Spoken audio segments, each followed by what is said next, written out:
j'ai du mal à dire au revoir. Et ce, je pense, depuis assez petit quand même si je m'en suis vraiment rendu compte cette année par rapport au voyage que j'ai fait, à des situations qui sont passées, que je vous expliquerai plus tard. Mais je pense que inconsciemment, j'avais déjà du mal à dire au revoir depuis assez petit. Déjà parce que bon, j'ai de la famille au Portugal et donc du coup au Portugal souvent on dit ciao.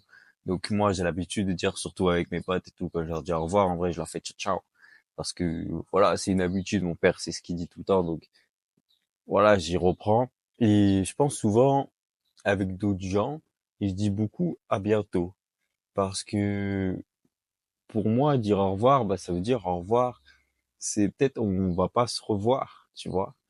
Et moi, je me dis que si j'ai rencontré des gens, que j'ai discuté avec eux, que j'ai apprécié ces gens-là, et ben, je me dis que si je leur dis à bientôt, je vais les recroiser. Et vu que j'ai apprécié passer du moment avec eux, j'aimerais les recroiser, donc je dis à bientôt pour les recroiser. Je pense vraiment que les seules personnes à qui je dis au revoir, c'est vraiment, là, je fais de l'intérim, c'est vraiment les patrons des boîtes dans lesquelles je vais travailler. Je leur dis au revoir, déjà par respect, tu vois, c'est des gens que je connais pas, tu te dis bonjour, tu dis au revoir par respect.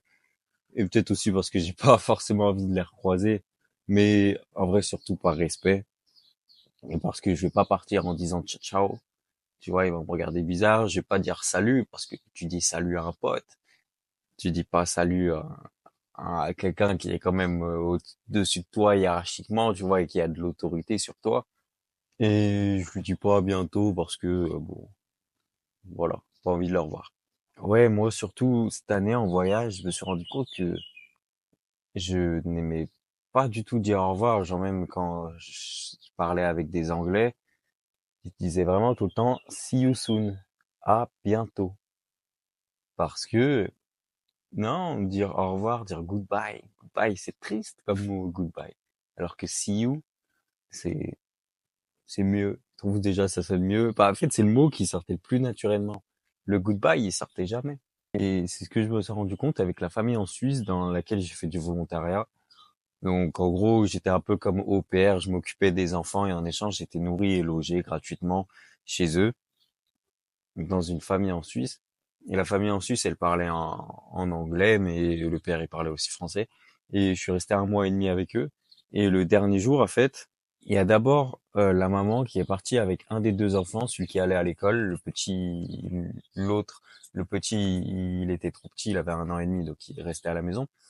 Mais la maman, elle est partie un peu en avance avant que moi je parte. Et en fait, elle avait pas dit au grand garçon qui avait 4 ans que c'était la dernière fois qu'ils allaient me voir. Alors que j'avais une très bonne relation avec les enfants, mais en fait, ils leur ont pas dit pour justement pas qu'ils soient trop tristes avant d'aller à l'école, le petit. Du coup, ça fait que je n'ai pas dit vraiment au revoir en face aux enfants. Et je leur ai, enfin, le grand, je lui ai juste dit, voilà, il va à l'école juste tout à l'heure, quoi, ce soir. Et bon, le tout petit, je lui ai rien dit du tout. Mais ouais, du coup, j'ai pas pu dire au revoir aux enfants et c'est un souhait des parents, tu vois. Après, ils m'avaient pas dit vraiment que ils voulaient pas que les enfants sachent que je parte définitivement, mais je l'ai compris naturellement, tu vois. Mais je pense que même moi, limite, ça m'a soulagé de pas devoir leur dire vraiment en face, dans les yeux, leur dire au revoir. Parce que je pense que ça aurait été dur. C'est des enfants à qui j'étais accroché, vraiment, à qui j'ai passé 1 mois et demi. Et franchement, on a passé des bons moments, quoi. Et c'était la première fois comme ça que j'avais une connexion comme ça avec des enfants d'une famille inconnue, tu vois, qui parlaient même pas ma langue. Donc, je sais pas, c'était une belle relation et j'ai pas pu leur dire au revoir. Et même si, tu vois, j'espère les recroiser, il y a peut-être, je pense, plus de chances que cette famille-là, je la revoie jamais. Même si, bon, ils m'ont dit, la porte est ouverte, hein, si tu veux revenir, tu viens. Mais voilà, et j'espère quand même les revoir.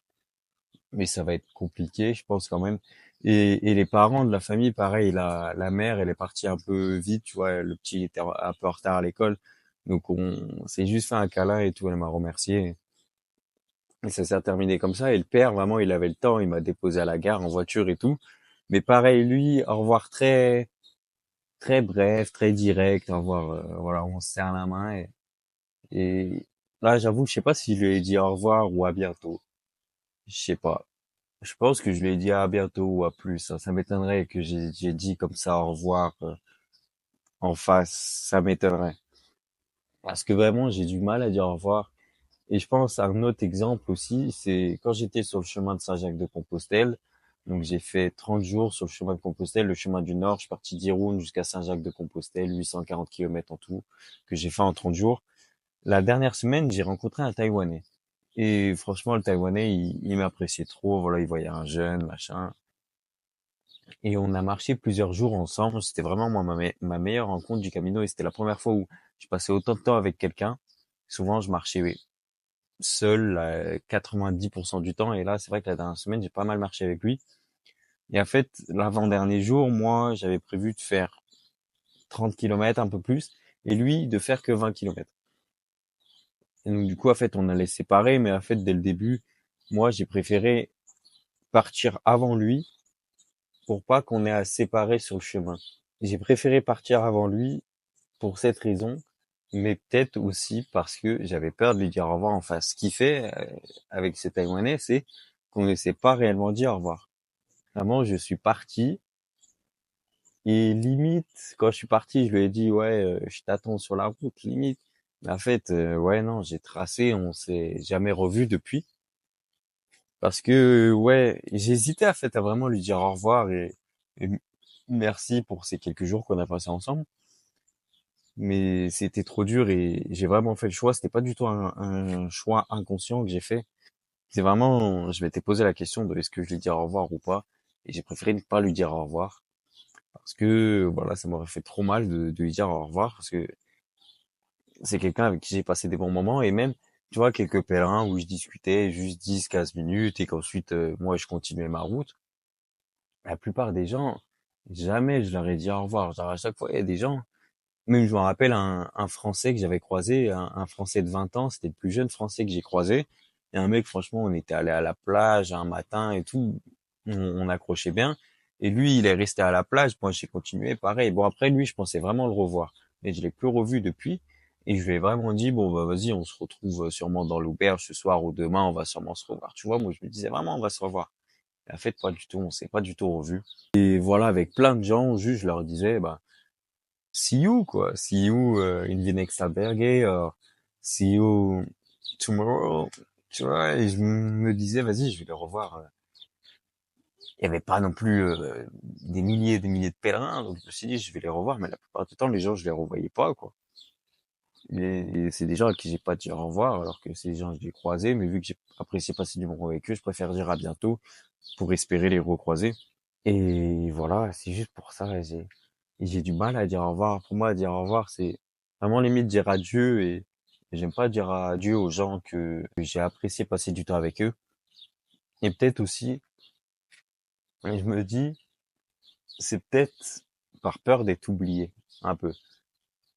Je me dis de dire au revoir, ça met vraiment un point. Genre, on s'est parlé un moment, au revoir, ça met le point, ça met le mur, tu vois, et qu'il y aura plus d'après.